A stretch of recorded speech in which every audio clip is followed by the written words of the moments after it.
What's up, guys? Tricks Ridiculous back with another video, and we have an updated roadmap with a greater focus on endgame content. Between that and the latest developer live stream, we have a lot of very interesting news and information about the future of the game as a whole. Before we get into it, be sure to like, comment, and subscribe. All those things do greatly help the channel, and I do very much appreciate it. But without further ado, let's get right into it. Now, guys, I thought I was going to fall out of my chair when I saw it, but the very first Omega level threat is finally officially coming to the game. This mission is 9 months in the making, and it isn't even the one that we were expecting first. And yet somehow I feel I still don't believe that it's actually coming. The smart money actually would probably bet that something is going to happen, and they're going to decide that the Omega level threats are still not ready. They still need some work before releasing. That's still a possibility, and I think it'll just carry that joke even further.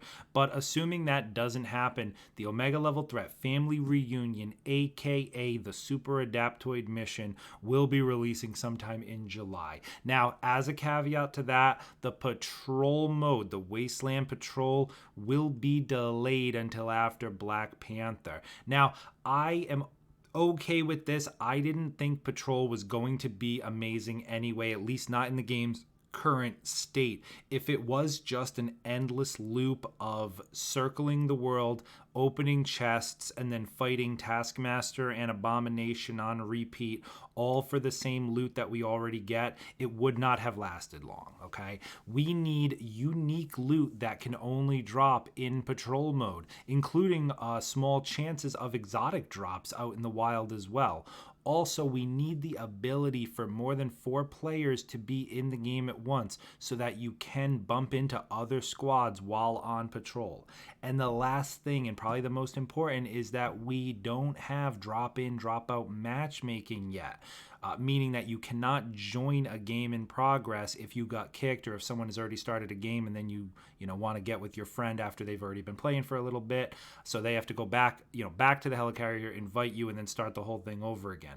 Until we get these things, I think Patrol will be an uneventful game mode. So I am okay with seeing it sit in the oven a little bit more until the game is more ready for that kind of larger patrol system. I am excited to see the difficulty of the first Omega level threat, and I'm very excited to see the new loot that will be dropping from it. And even though this isn't a raid by the official terms, it's definitely the closest thing we will have in the game to it for now. And I'm just excited to finally have a 4-player co-op endgame mission. Frankly, it's beyond overdue for a game like this. Now, Crystal Dynamics has said that the enemies will be over power level 150, and they estimate that the mission will take between 45 minutes to 2 hours per run, depending on the team.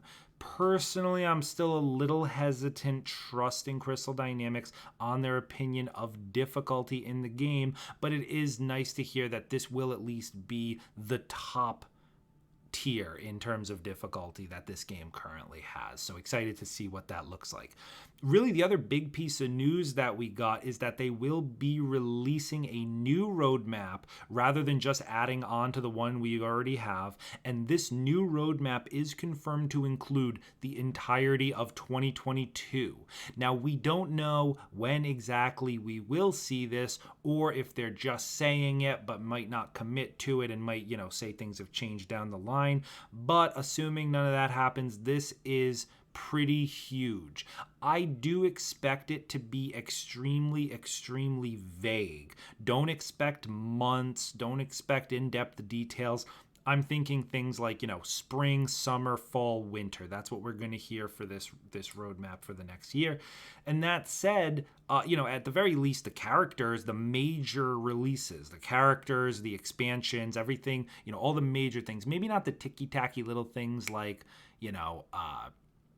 the Red Room and things like that. Maybe not those to be expected, but definitely the major releases will at least get some type of rough time frame.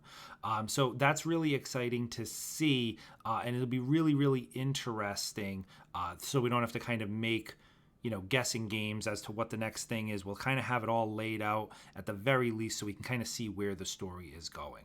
But overall, this is some really, really great news across the board coming to Avengers, between the quality of the recent Cosmic Cube villain sector, the Omega level threat coming, Black Panther's entire expansion, and then everything else coming future state. This game is really, really shaping up to be a long-term RPG that we will play for years to come.